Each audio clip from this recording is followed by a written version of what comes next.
Vamos abrir. Judas não tem capítulos, né? É só mesmo um capítulo, no caso, então nós chamamos de capítulo 1, mas na verdade é um livro com apenas 25 versículos. Eu não sei se é o livro menos lido da Escritura Sagrada, não sei se é o que tem assim, as pessoas conhecem menos, né? Mas é o livro que muitas vezes é relegado no púlpito, quase sempre não pregamos nessa epístola. Eu creio que a maioria das pessoas conhecem frases como a fé que uma vez foi entregue aos santos, não é verdade? Quando lemos a fé que uma vez foi entregue aos santos, a maioria das pessoas pensa, frase do apóstolo Paulo, não é isso? Não, é Judas, o versículo 3.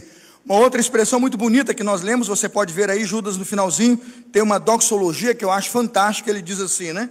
Aquele que é poderoso para vos guardar de tropeçar e apresentar-vos irrepreensíveis com alegria perante a sua glória, ao único Deus sábio, Salvador nosso, seja glória, majestade, domínio, poder, agora e para todo sempre.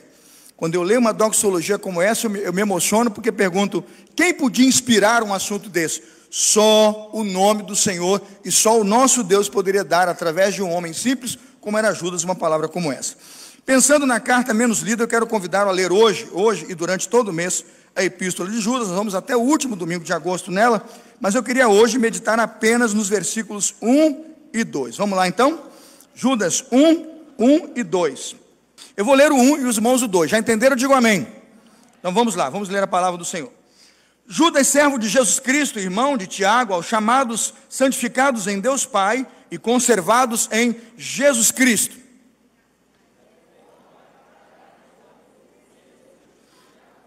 Os irmãos estão com máscara e deve estar atrapalhando, né? Mas está atrapalhando o ouvido? Não, né? Então vamos fazer de novo? Vamos fazer bem bonito. Sabe por quê? São 3 expressões que dizem respeito àquilo que o crente tem, aquilo que o crente possui. O crente possui isso.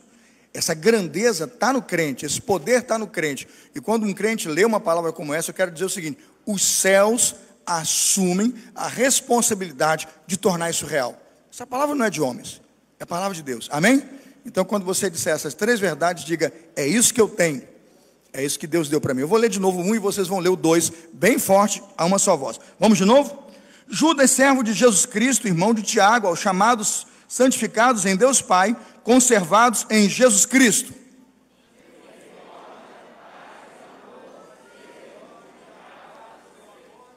Amém, podem sentar-se, tem um atrasado aí.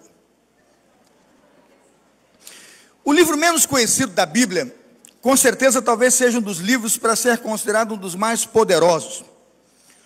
O que Judas decide enfrentar, irmãos, é algo que a gente às vezes não quer enfrentar, a heresia. Quando alguém prega heresia ou ensina uma heresia, né, na igreja, a gente tem aquele discurso, sabe, Zé Augusto, do equilíbrio, né? Vamos tentar contornar, né? Vamos chamar o irmão ali no canto, conversar um pouquinho, né? Mas na verdade, irmãos, quando uma heresia é proferida, ela precisa ser imediatamente identificada, imediatamente desqualificada, e a verdade precisa ser recolocada.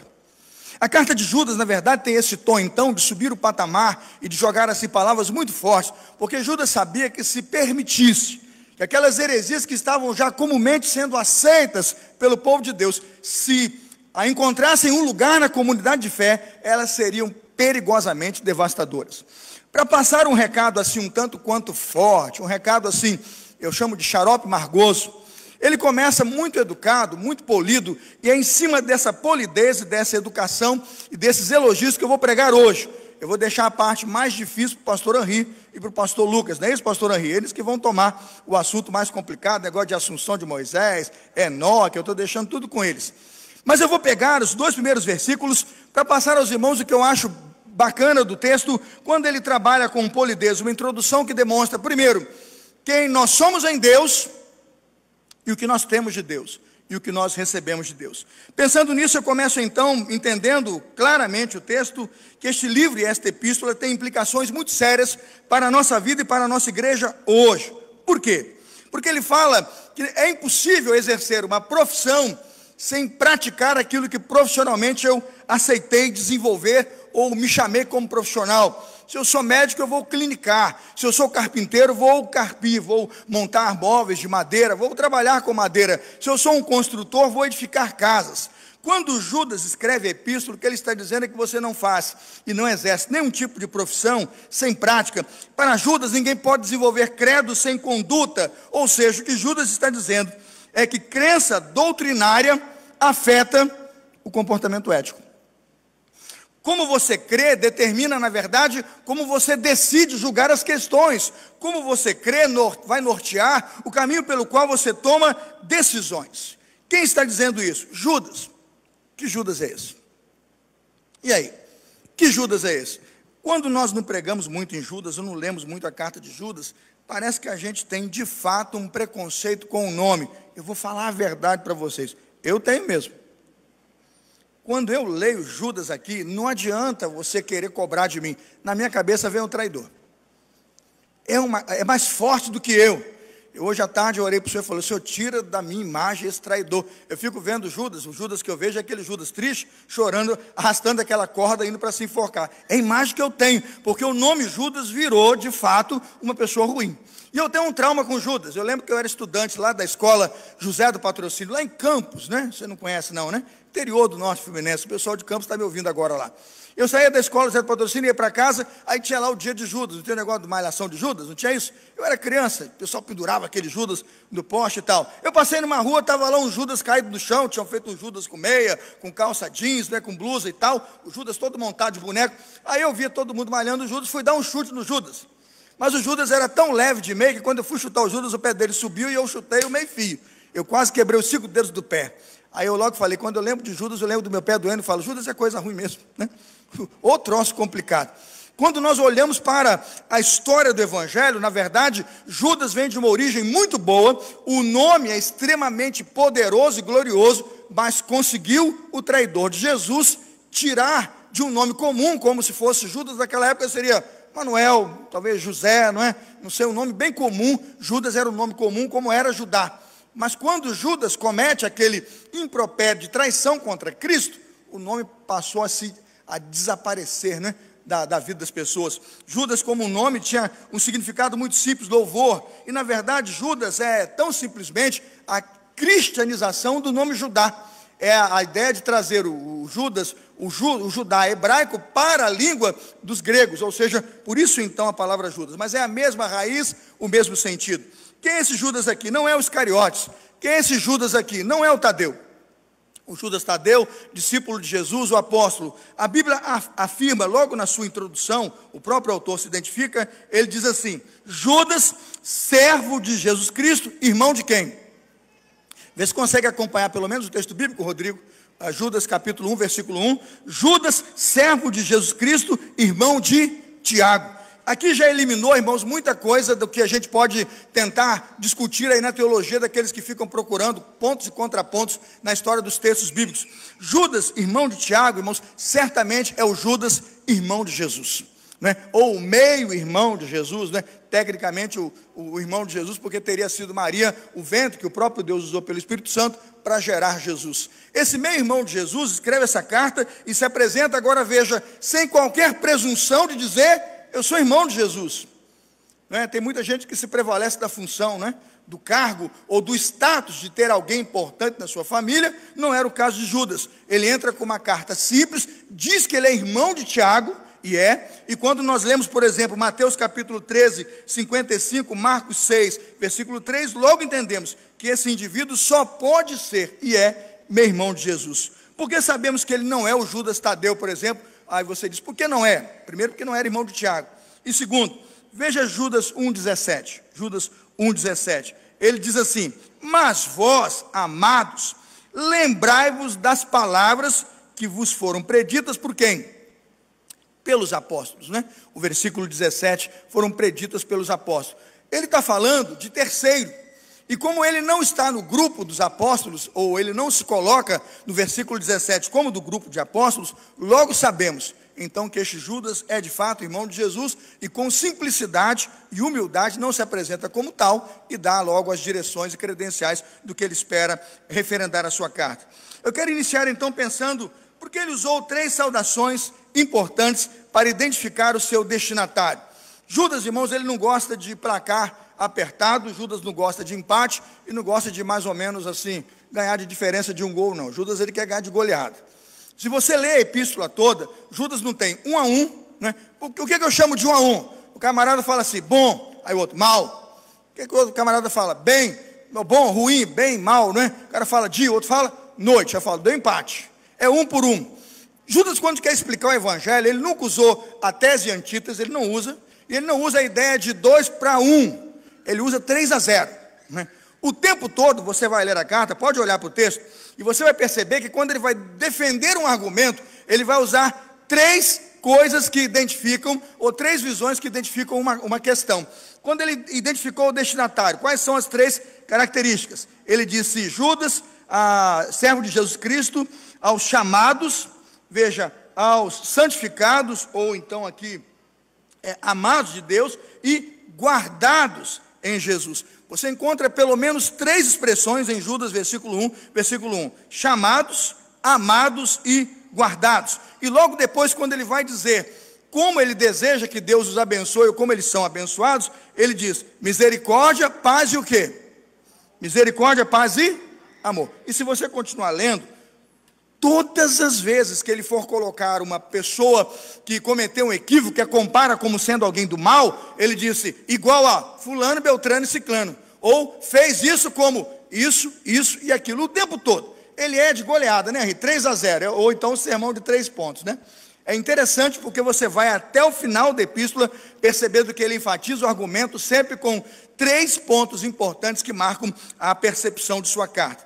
Ao identificar os nossos destinatários, que vamos estudar ao longo do mês, ele qualifica esse destinatário por 3 aspectos: chamados, amados e guardados. Chamados por quê? Em primeiro lugar, chamados nesse texto é com certeza uma identificação espiritual daqueles que um dia ouviram o chamado de Deus para se tornarem filhos do Senhor e responderam sim em obediência a Cristo. Quantos aqui foram chamados à salvação e são salvos em Jesus? Levante a mão. Quantos são? Essa é a ideia do texto. Quando lemos um texto como esse, entendemos que a palavra chamada está falando agora para mim e para você. Eu sei que o pastor Lucas vai chegar aqui e vai dizer que essa carta e tal foi dirigida à Ásia, não é? À Síria. Ele vai chegar aqui, vai dar aquele mapa todo, vai fazer aquele negócio que nunca funciona comigo, na mão dele funciona bem, e vai dar tudo certinho. Agora eu vou dizer para você, pastor Lucas, o que eu acredito é que essa carta pensada a qualquer pessoa lá na Ásia ou na Síria, em qualquer lugar onde o destinatário dessa carta estivesse, o Espírito Santo pensava em mim e você.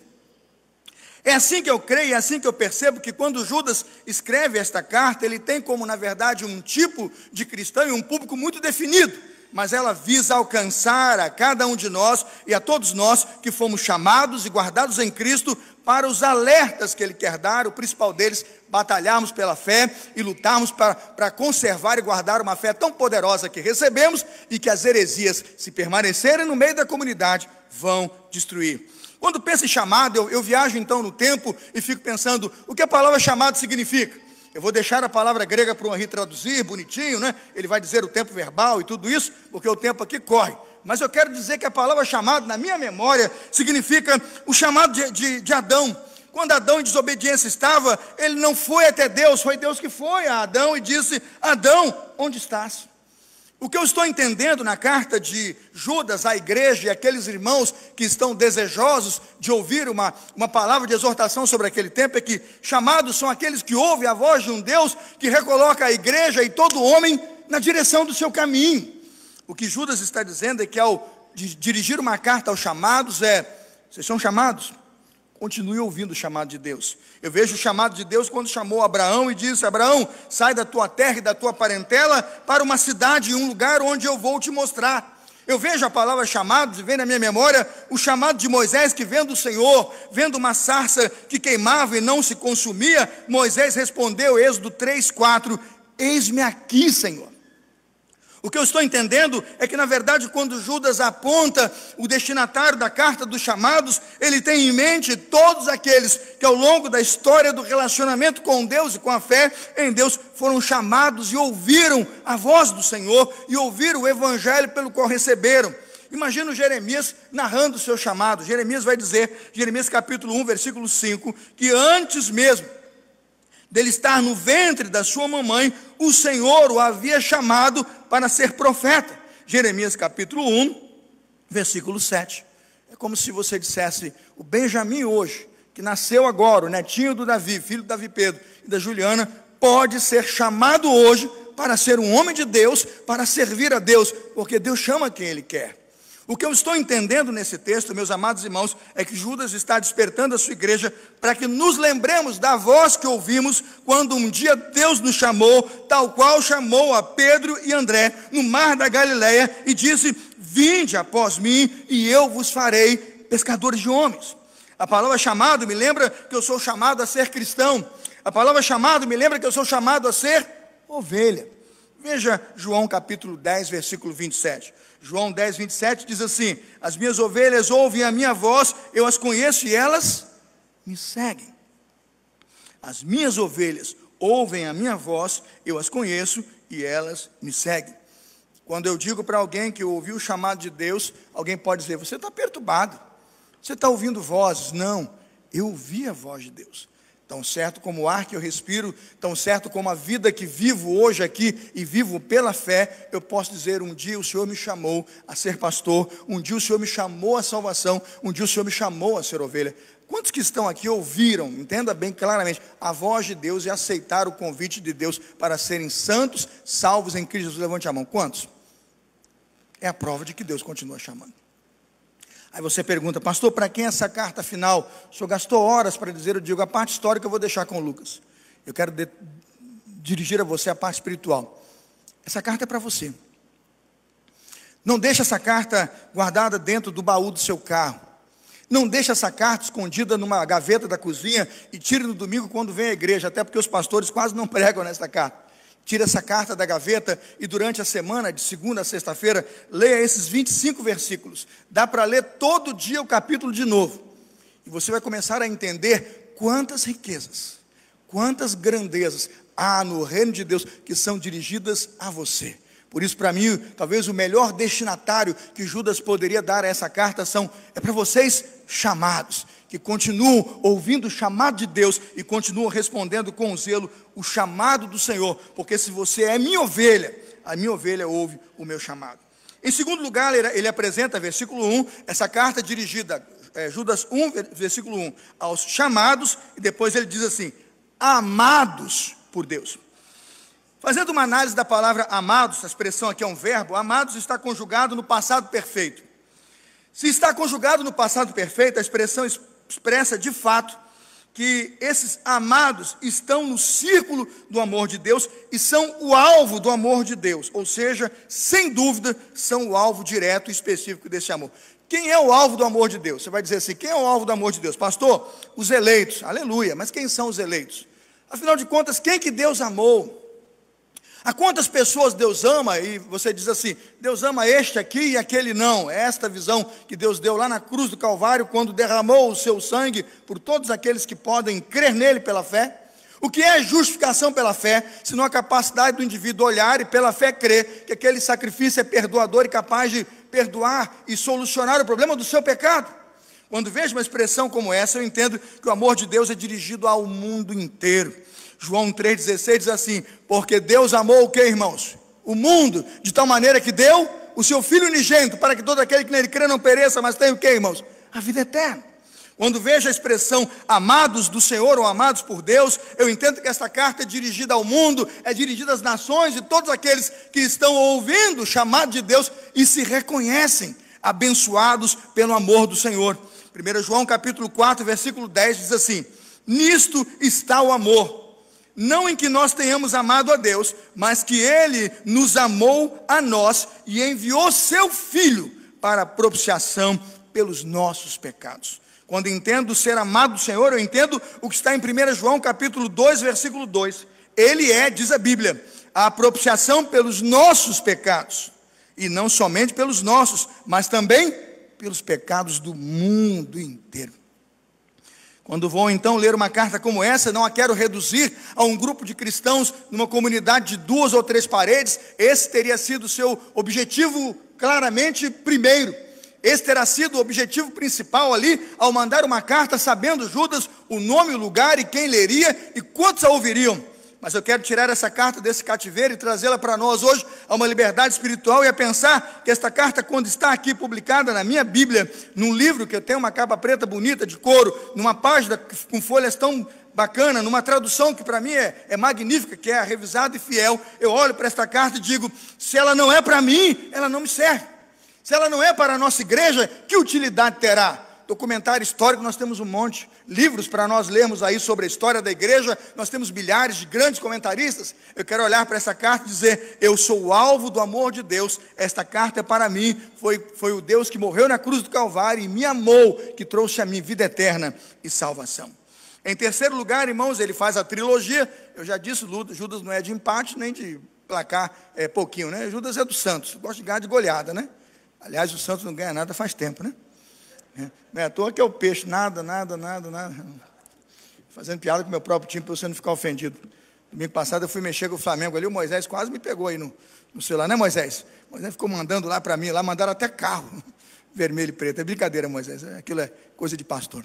Quando eu olho para um texto como esse, eu penso, guardados. O que guardados significa? 3 coisas. Primeiro, ele disse, a primeira palavra qual é, irmãos? A primeira palavra que ele colocou, aos chamados. A segunda palavra, aos amados. E terceiro lugar, guardados. O que guardados significa? Guardados significa aqueles que estão protegidos, preservados por Deus para a salvação em Cristo. A palavra guardar é a proteção e a certeza de que em Deus e em Cristo nós estamos salvos. Entenda, irmãos, que a palavra guardados aqui tem uma força muito forte. E Deus não dá cláusula de arrependimento daquilo que faz. Judas é um texto muito soberano naquilo que são as decisões do Pai. Se você olhar o versículo 6, você descobre que anjos caídos foram guardados, entenda, reservados para o dia da perdição.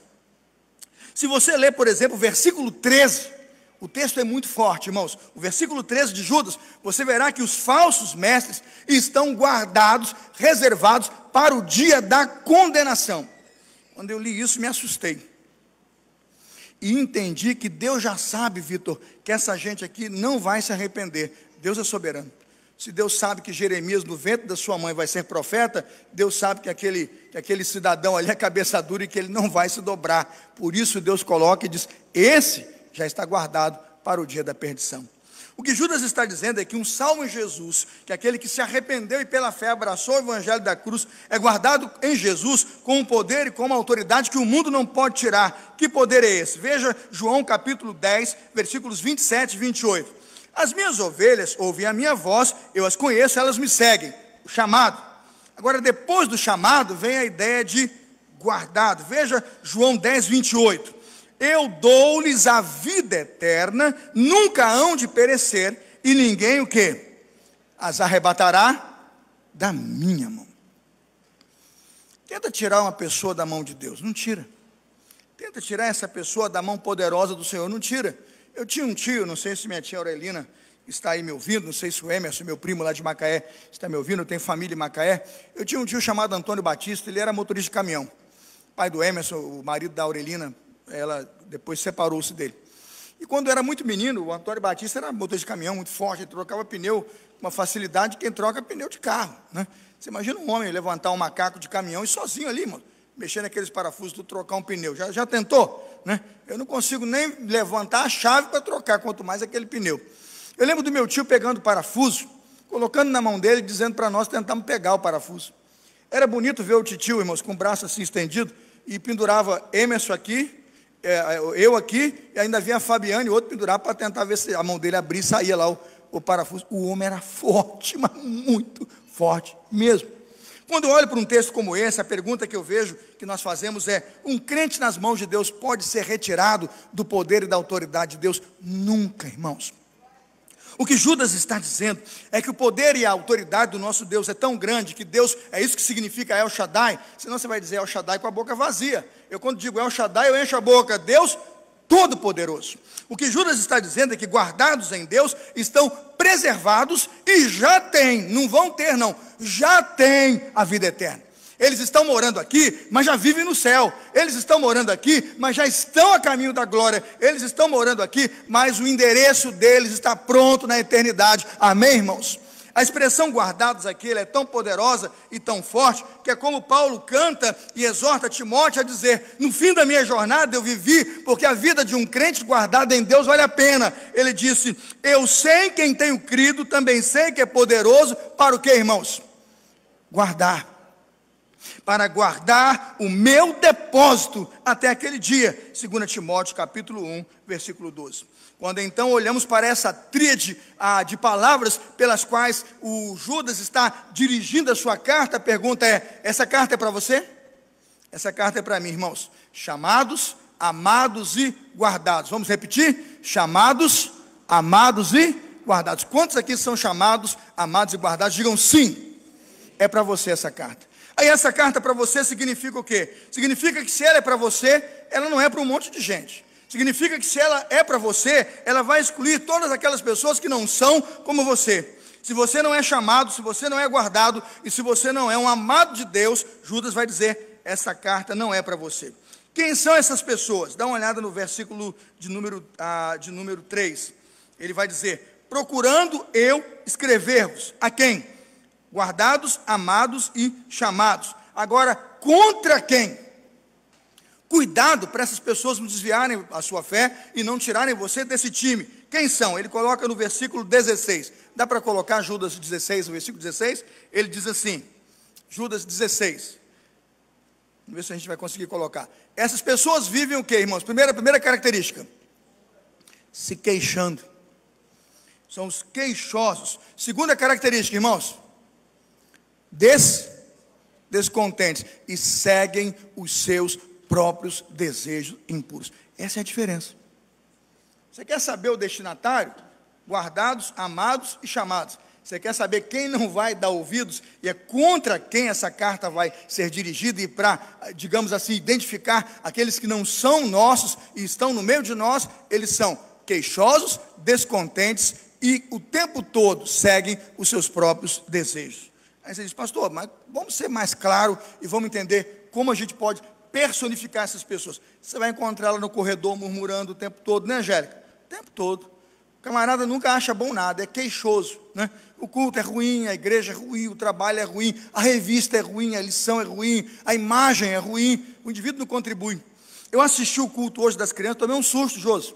Tomei um susto. Eu botei lá, quase não posso ficar, né? Hoje eu tirei a tarde para ver o das crianças, viu o de missões. Hoje me esbaldei ali no meu iPad, vendo os cultos da igreja ali no YouTube. Mas impressionante, o negócio nem tinha entrado no ar. Quando deu o primeiro segundo, o irmãozinho, eu já vi quem é, eu entrei lá com a senha, viu, Rodrigo, e vi aonde, é mesmo da igreja. Botou o dislike, eu falei: mas nem começou. Engraçado que essa mesma pessoa, eu vi que o código é o mesmo IP. Ela faz isso no culto da manhã, faz no culto da noite, e não fica não. É só ela que faz. Ela bota o dedinho para baixo. O queixoso é a carta para dar o tiro no pé do indivíduo. Você sabe quem ele é contra você, ele não é da igreja não, ele está no meio da igreja, ele está na comunidade, mas o dedo dele é para baixo, a vida dele é para baixo, porque nada está bom, parece aquela raposa desanimada: ó céus, ó vida, ó azar, não sei o que é. O indivíduo não tem a alegria da salvação. Você pode orar, não tem. Quando olho para uma carta como essa, eu identifico rapidamente os que são e os que não são, os que têm e os que não têm, os que fazem e os que desfazem. Eu quero dizer que essa carta é para nós, porque nós não somos dos queixosos, o nosso dedo é para cima. Irmão, sabe por quê? Porque se ficar ruim, eu digo: a culpa é minha, e vai melhorar porque eu vou fazer andar. Se está mais ou menos, eu digo: a culpa é minha, e vai ficar bom porque eu vou contribuir. Quando você está dentro, está dentro. Quando você está fora, está o quê, Henri? Está fora. Está fora. Quando eu olho para um projeto como esse, pergunto: para quem é essa carta? Para nós, chamados, amados e guardados. Mas ele é contra quem? Queixosos, que seguem seus próprios caminhos e que estão escolhendo um caminho que não é o caminho de Deus. Aí você diz: vamos personificar, vamos dar nome a essas pessoas. Vamos lá, dá uma olhada no versículo de número 11. Vamos dar uma olhada no versículo de número 11. A quem essa carta não se dirige? Veja lá: esses acabaram por escolher o caminho de quem, irmãos? Tem nome. Esses foram levados pelo engano de quem, irmãos? De Balaão, está lá, ó, buscando lucro, caíram no erro de quem? De Balaão. E depois, irmãos, o último aspecto desses que tem nome, e a quem a carta não dirige, não pode abençoar, foram quem, irmãos? destruídos na rebelião de Coré. Ali está Corá, é a mesma coisa, né? Os filhos de Coré. Os irmãos sabem da rebelião no Velho Testamento. Quando olho para um texto como esse, entendo claramente o que Deus está dizendo à sua igreja nesta noite. Não siga o caminho de Caim, ou esta carta não é para você, ela é contra você e ela será sua condenação. Quantos seguiram o caminho de Caim? Procuram se rebelar contra Deus e contra o projeto salvador de Deus. Se Deus diz que a salvação é neste culto e neste formato, não vá para aquele. Se a salvação não vem pelas obras, por favor, não insista. Entendeu, diaconisa Matilde? Esse é o recado de Deus. Quantos querem buscar construir um caminho de salvação pelo seu próprio esforço? Quer descobrir um crente que não entendeu a obra da salvação? Ele fala assim: eu ainda estou tentando conquistar minha salvação. É Caim. Ele vai plantar, ele vai colher, ele vai buscar cereais, ele vai buscar legumes, ele vai buscar verduras, ele vai fazer o melhor dele e vai colocar no altar de Deus. Vai dizer: Deus, recebe, porque é o melhor que eu tenho. Não ajuda Deus, porque não é o que Deus quer. Deus vai salvar exclusivamente pelo sangue de quem, irmãos? Do Cordeiro. Amém, irmãos? A João Batista entendeu tão bem a mensagem do Evangelho, diz assim: eis o Cordeiro de Deus que tira o que, irmãos? O pecado do mundo. Então qualquer sistema religioso que o impulsione a usar uma cruz, ou acender uma vela, ou a usar um colar, ou a comprar alguma coisa, você está entendendo o que a Bíblia está dizendo, você está seguindo o mesmo caminho de Caim. Ele é uma religião, ele tem um altar, ele procura apresentar para Deus uma adoração, mas esta não é a adoração que Deus espera. Você diz assim: pastor, só está forçando a barra. A Bíblia não fala sobre isso. Como não? Você nunca leu a Bíblia, não? Abre aí 1 João 3, vamos dar uma olhada. Por que Caim não deu certo? E por que a vida dele foi rejeitada? 1 João 3, 11 e 12. É epístola, não é o Evangelho. 1 de João, se a equipe puder ajudar, ajudará. 1 João 3, 11 e 12. Vamos ler lá? Esta é a mensagem que vocês ouviram desde o princípio: que nos amemos uns aos outros. Pode passar. Não sejamos, atenção na tela, ó. Não sejamos como Caim, que pertencia a quem? Ao maligno, e matou a quem? Matou a seu irmão. A pergunta que ele faz é muito pertinente: por que matou? Porque suas obras eram o que, irmãos? Suas obras eram más, e as de seu irmão eram justas. O cara não lê a Bíblia, não sabe, né? Fica perguntando a vida inteira: por que Deus não recebeu o sacrifício de Caim? A Bíblia responde, a Bíblia interpreta a si mesma. Quando olho para nós e para a geração, das 3 respostas que o próprio Judas dá sobre aqueles a quem nós devemos nos afastar, e para quem a carta não é dirigida no sentido de: vocês não são os chamados, vocês não são os amados, vocês não são os guardados, vocês são, o contraponto disso é contra vocês, que eu quero despertar a minha igreja hoje, é que vocês são como aqueles que seguem o caminho de Caim. O erro de Balaão, qual foi o erro de Balaão? O erro de Balaão é a ganância, ele quer comercializar o dom de Deus. Irmãos, o comércio do dom de Deus, naquele passado é punido, e hoje também. Não pense que Balaão é, na verdade, uma personagem de Monteiro Lobato com o burro falante. O burro era mais inteligente que Balaão. Desculpe, mas é verdade. Quando olhamos para isso, eu vou a 2 Pedro, esse texto aí o pastor Lucas vai pregar, 2 Pedro 2, 15, 16, né? Quem vai fazer a exposição deve ser aí o pastor Henri, o Lucas, nesse texto. O 2 Pedro 2, 15, 16 diz assim: os quais, deixando o caminho direito, erraram, seguindo o caminho de Balaão. 2 Pedro 2, 15. Filho de Beor, veja, que amou o prêmio da injustiça, mas teve a repreensão da sua transgressão. O mudo jumento, falando com voz humana, impediu a loucura do profeta. Tem gente que até o bicho de estimação tem que ajudar, né?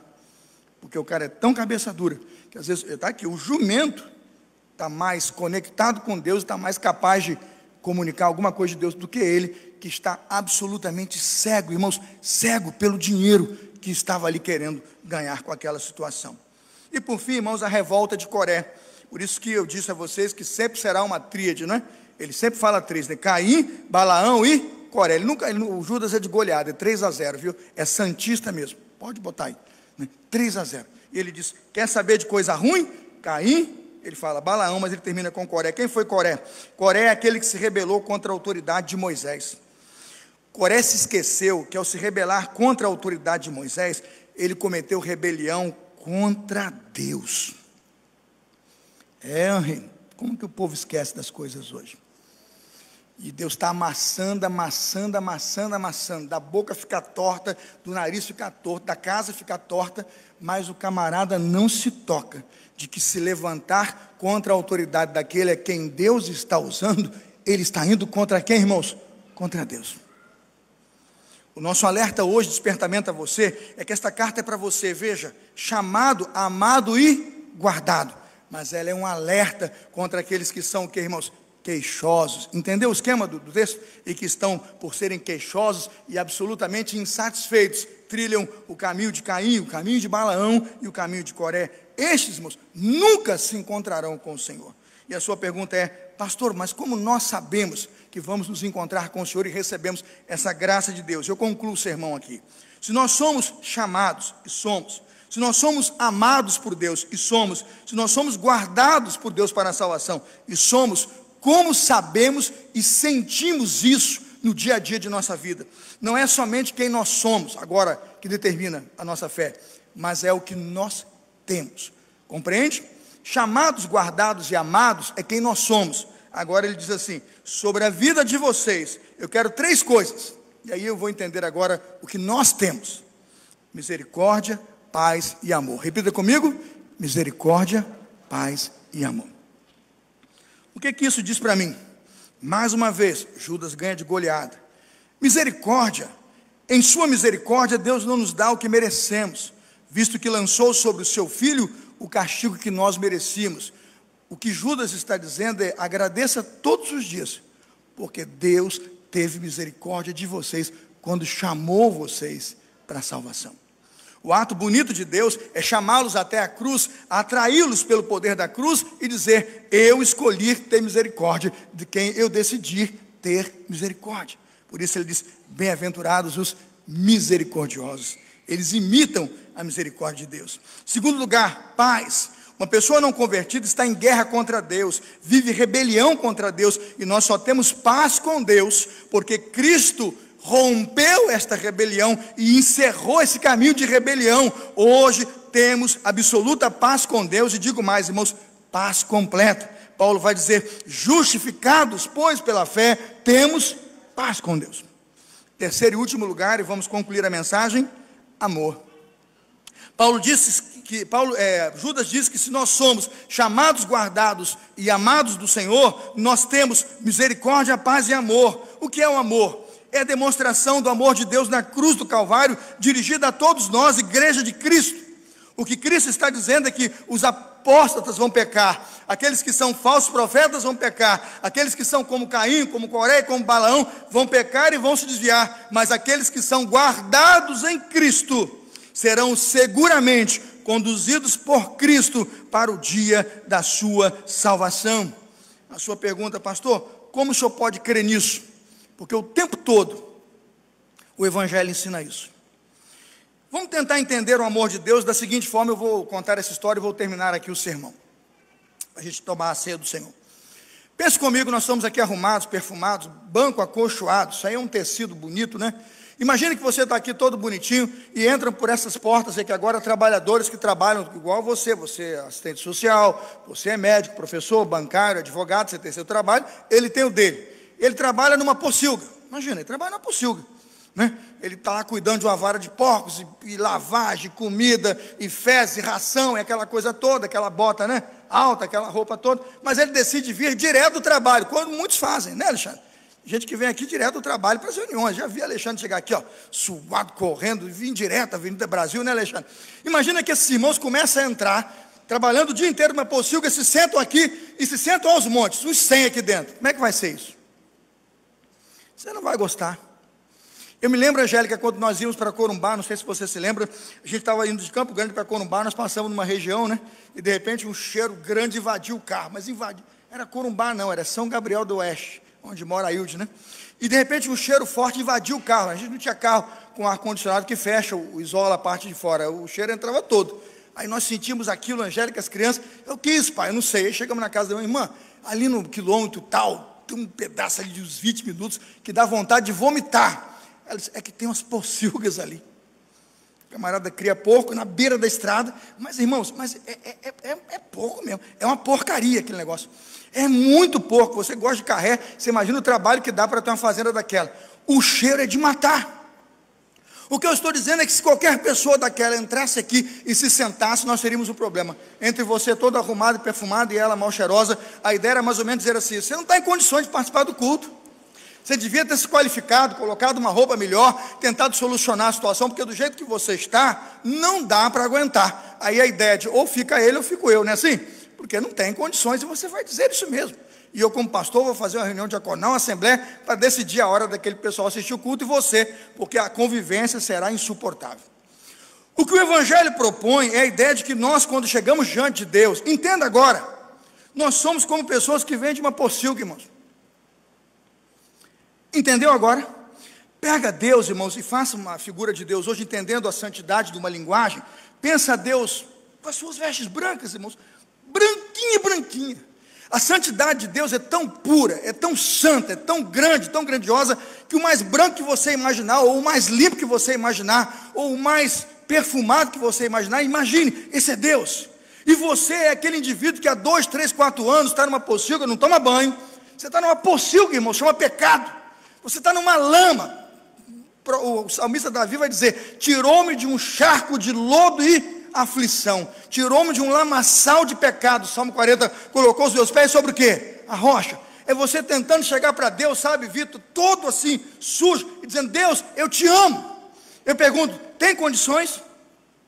O que Deus faz é fazer uma construção espiritual tão bonita, que cria a possibilidade de que um pecador tão sujo, tão imundo quanto eu, consiga chegar e desfrutar da beleza de um Deus santo. Como isso foi feito? Deus inverteu o problema. Pega comigo Apocalipse 1, 13 e 17, entenda, eu vou fechar aqui o sermão. Apocalipse 1, de 13 e 17, diz que o nosso Jesus eterno, é uma figura magnífica, que o nosso Jesus primeiro, é isso que diz o versículo 17, Apocalipse 1, 17, que o nosso Jesus primeiro, diz assim, Apocalipse 1, 13, está no meio dos 7 castiçais, ele está vestido até os pés, Apocalipse 1,13, com roupa comprida, cingidos pelos peitos, com um cinto de ouro. Irmãos, é um negócio de doido. É a figura mais gloriosa que você puder imaginar, esse é Jesus. Veja o 14, e a sua cabeça, cabelos brancos, irmãos. Eu fico pensando nessa lã toda, e você chegando com aquela mão, Elias, aquela mão da pocilga, aquela mão aqueles porcos, e passando a mão no cabelo de Jesus, cabelo branquinho, não tem como, irmãos. Quando eu olho para essa figura, a pergunta é: por que Jesus primeiro, tão santo, se importou comigo? Porque ele me amou. Aí eu entendo que é a porta da misericórdia. Você entende agora? Misericórdia, amor, o que é? Esse é Jesus, num trono grande, num poderio imenso, numa santidade, numa pureza tal, mas ele tem que encontrar com o homem. Aí como é que ele faz para usar misericórdia? Ele se tornou um de nós, como nós somos. Vá, por favor, agora a Isaías, vamos lá, Isaías 53, pega o versículo 2, Isaías 53, 2, e dá uma olhada no Jesus encarnado, no Jesus que veio aqui resolver o nosso problema do pecado e limpar a ideia de um homem sujo, imundo, com pecado, marcado pelo pecado, na pocilga do pecado, para tocar a santidade de Deus. Dá uma olhada nesse Jesus encarnado agora, Isaías 53, versículo 2. Porque foi subindo como renovo perante ele, como raiz de uma terra seca. Agora veja Jesus aí. Não tinha o que, irmãos? Parecer. Eu digo, mas não é a mesma pessoa. Mas não é mesmo, né, Gabriel? Aí. É a mesma pessoa? Mas não é mesmo.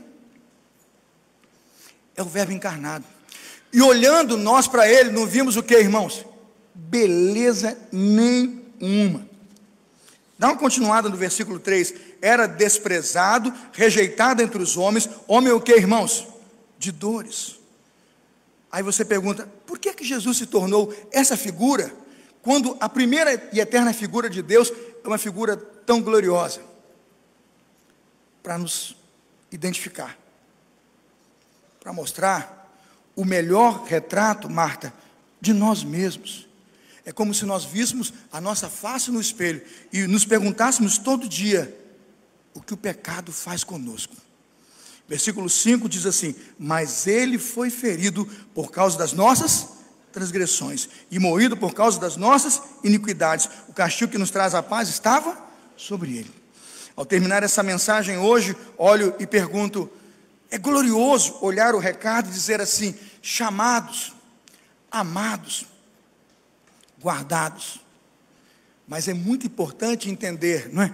Quando diz assim: misericórdia, paz e amor estejam sobre a sua vida.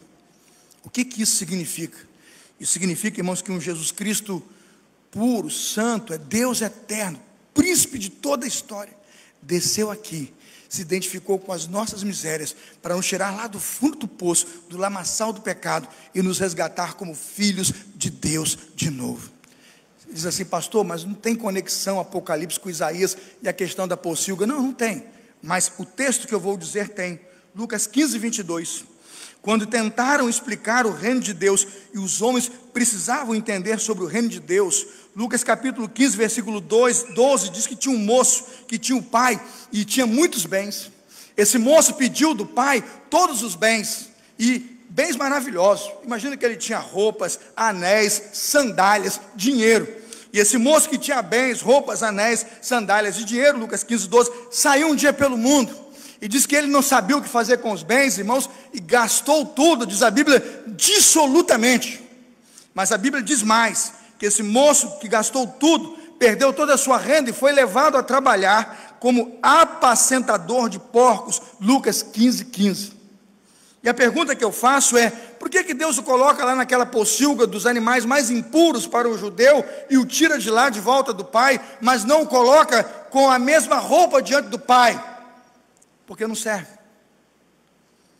É essa a ideia que me passa, a ideia de Apocalipse 1, Isaías 53. Cristo perfeito vem às imperfeições do homem, experimentando o corpo de um homem, a vida de um homem, para nos mostrar que precisamos em Cristo vestir uma nova roupa, abraçar uma nova vida e sermos novas criaturas. Isto é ser chamado, guardado e amado do Senhor.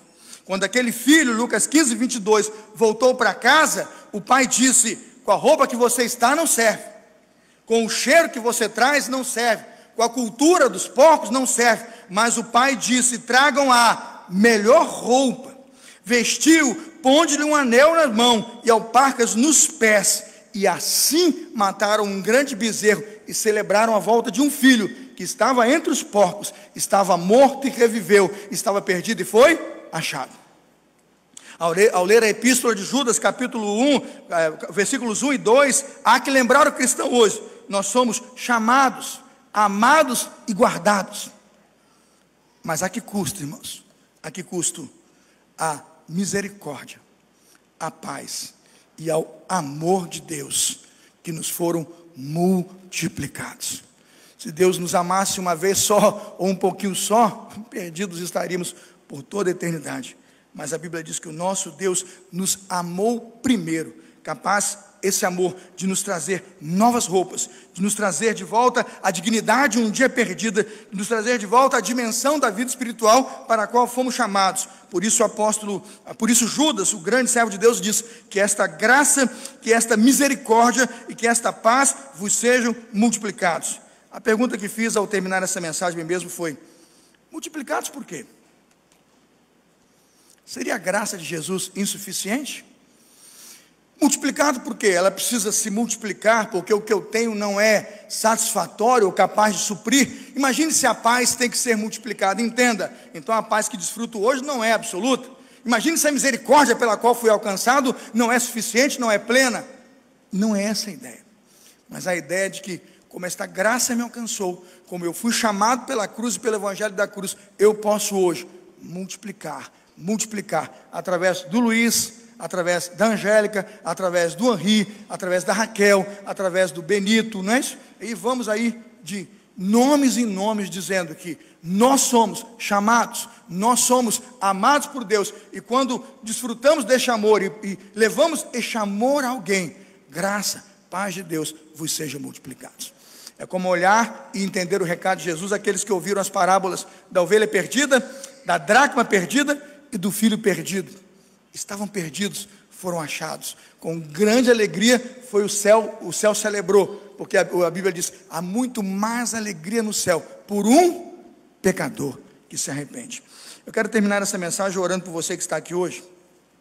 Enquanto a igreja fecha seus olhos, nós vamos orar.